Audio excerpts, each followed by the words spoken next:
ओम सर्वेभ्यो नमो नमः।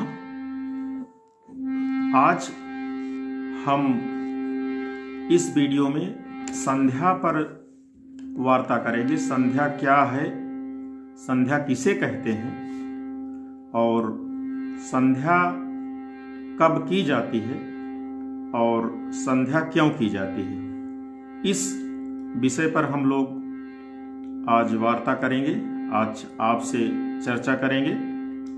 तो सबसे पहले हम देखते हैं कि संध्या क्या है।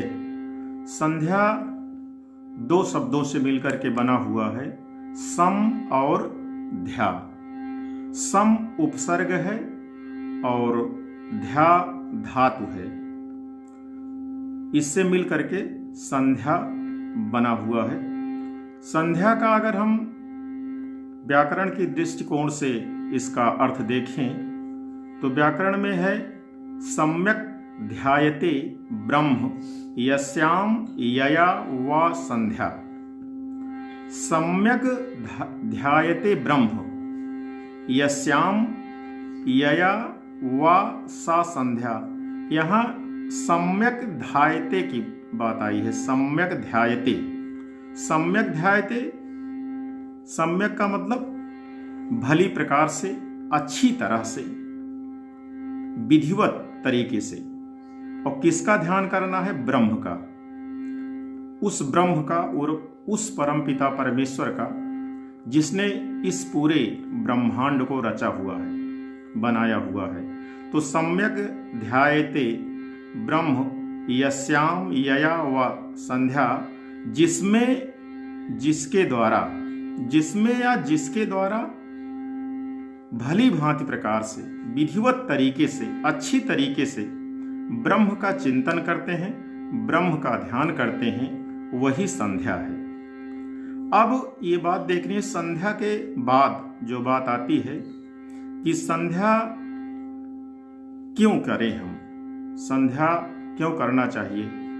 एक मनुष्य को, एक व्यक्ति को, मानव जीवन को यह संध्या क्यों करनी चाहिए। जैसे कि हम आप जानते हैं कि आज के इस युग में, आज के इस मशीनीकरण युग में हर व्यक्ति, प्रत्येक व्यक्ति, इस ब्रह्मांड का प्रत्येक प्राणिमात्र मानव, वो अपने दैनिक दिनचर्या में, घर की जिम्मेदारी में मशीन की तरह काम कर रहा है। जीविकोपार्जन के लिए वह जो है अपने कार्यों में व्यस्त है। तो ऐसे में आज इस भागम भाग जीवन में, मशीनीकरण के जीवन में हम लोगों का यह नैतिक कर्तव्य है, हम लोगों का यह वैदिक कर्तव्य है कि जिस परम लक्ष्य की प्राप्ति हेतु परमात्मा ने हमको इस धराधाम पर भेजा है, उस लक्ष्य की प्राप्ति के लिए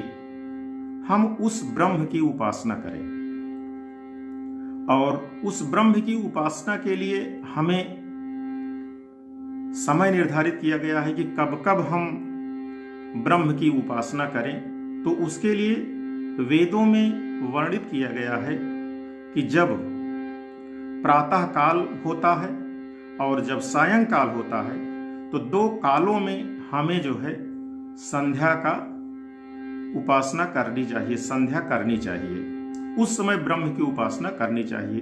अब प्रातः काल जो होता है, यहाँ पर दो कालों का संधि है, दो कालों का संधि, दो समयों का मेल है। जैसे प्रातः काल जब होती है तो प्रातः होती है तो अंधकार से प्रकाश का मेल होता है, और इधर सायं होती है तो सायं का जो है प्रातः से मेल होता है। यानी दिन का रात से और रात का दिन से जब मेल होता है, उस संधि जब होती है, तो उस समय वेदों में यह प्राविधान है कि मनुष्य मात्र को उस ब्रह्म की उपासना करनी चाहिए। तो यहाँ पर अगर दूसरे दृष्टिकोण से देखें तो संधियां जो मेल हैं, जो मेल का काम कर रही हैं, जो योग का काम कर रही हैं, वो क्या है? हम भक्त का जो है उस भगवान से मेल है, भक्त का जो है ईश्वर से, ब्रह्म से मेल की बात कही जा रही है, और आत्मा का परमात्मा से मेल की बात की जा रही है। तो ऐसे में हम अपने परम लक्ष्य, जो मुक्ति को, मोक्ष को प्राप्त करने के लिए वैदिक कर्मकांड से संध्योपासना की सलाह दी जाती है हम सब के लिए। तो हम लोगों को ब्रह्म की प्राप्ति के लिए, ब्रह्म की स्तुति के लिए संध्योपासना प्रत्येक व्यक्ति को करनी चाहिए। आपने देखा कि संध्या क्या है, संध्या कब करनी चाहिए और संध्या कैसे करनी चाहिए। वैसे तो यह वीडियो हमारा 2 पार्ट में है। पहले पार्ट में आपने देखा कि संध्या क्या है, संध्या कैसे करनी चाहिए, संध्या क्यों करनी चाहिए। तो जो दूसरे पार्ट में हमारा वीडियो बनेगा वो संध्या कैसे करनी चाहिए, उसमें उच्चारण और वाचन के साथ संध्या के पूरे मंत्रों का वहाँ पर विस्तृत वर्णन, विस्तृत वाचन करेंगे, और उस पार्ट को जो है हम लोग श्रवण करके उसको जो है आत्मसात करेंगे और इसका जो है अपने जीवन में उतारेंगे, और जीवन में दोनों कालों में संध्या करेंगे।